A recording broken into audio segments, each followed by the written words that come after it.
Good morning, good people. Welcome back to our YouTube channel. So today we're going to talk about the GeneralS blocking Mnangagwa third term bid. GeneralS blocks Mnangagwa third term bid. What's going on in ZANU-PF? What's happening? What's next for Mnangagwa? Who is next in ZANU-PF? Who is next in line? What's next for Chamisa? What's going on with Sadak? You know, a lot is going on and a lot is going on. Is happening in the background.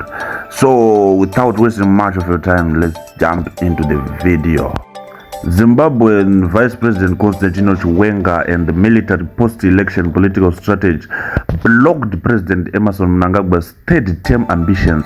This forced him to come out clean to say he will not seek to manipulate the constitution to hang on to power as demanded by his supporters who always chant ED 2030 vanenge vachipo.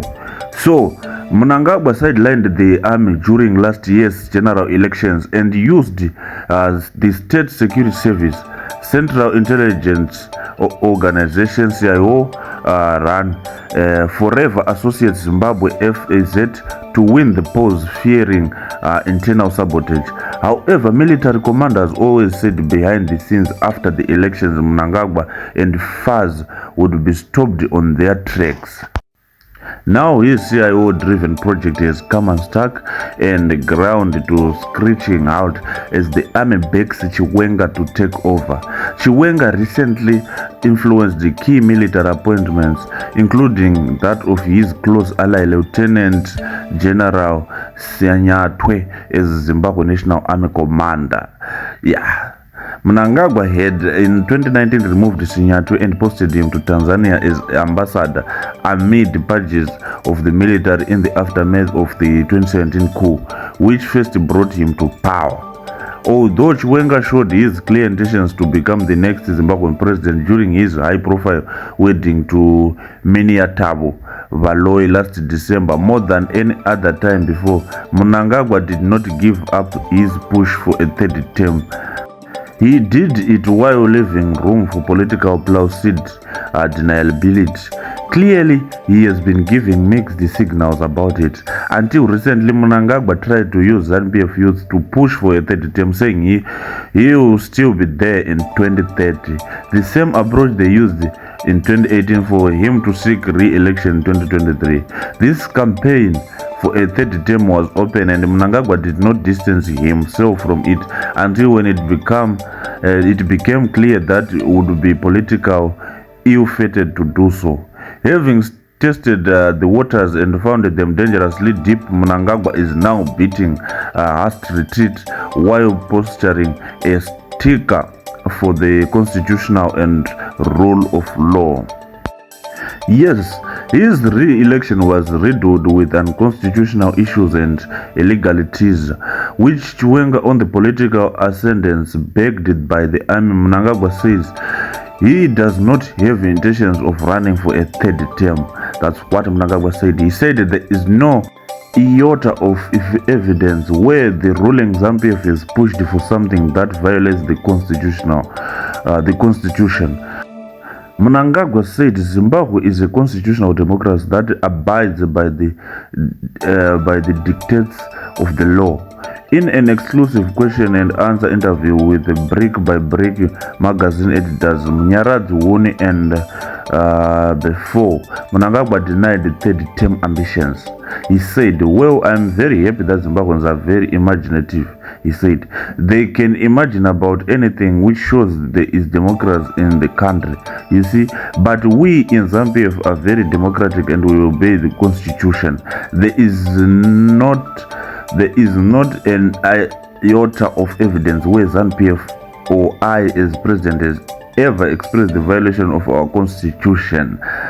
But we allow people to dream properly or widely. They will still wake up and find the things are working and the constitution hasn't changed. I'll give the task to whoever I want and to someone who I trust with this job or duty." So in terms of constitution, extending presidential term limits would require amending section of 91 of this constitution, which disqualifies a person for election as president or appointment or as vice president if he or she has already held office as president for 2 terms.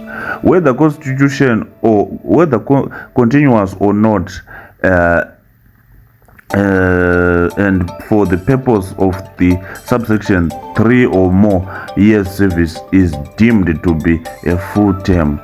So amending the constitution requires a 2/3 parliamentary majority, which ZANU-PF now has through the back door in the National Assembly and technically in Senate, courtesy to the opposition political imposter Sengezo Chavango and goons behind him.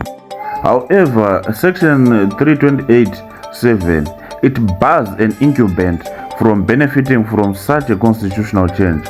It says, notwithstanding any other provision of this section, an amendment to a term limit provision, the effect of which to extend the length of time that a person may hold or occupy any public office does not apply in relation to any person who held or occupied that office or an equivalent office at any time before the amendment. This means such a change can only benefit future presidents.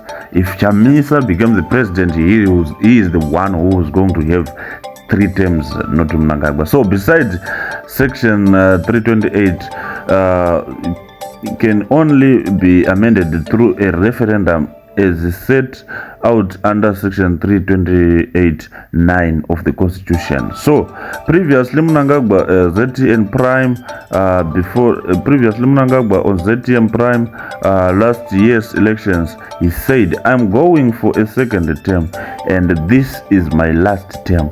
He said those words himself.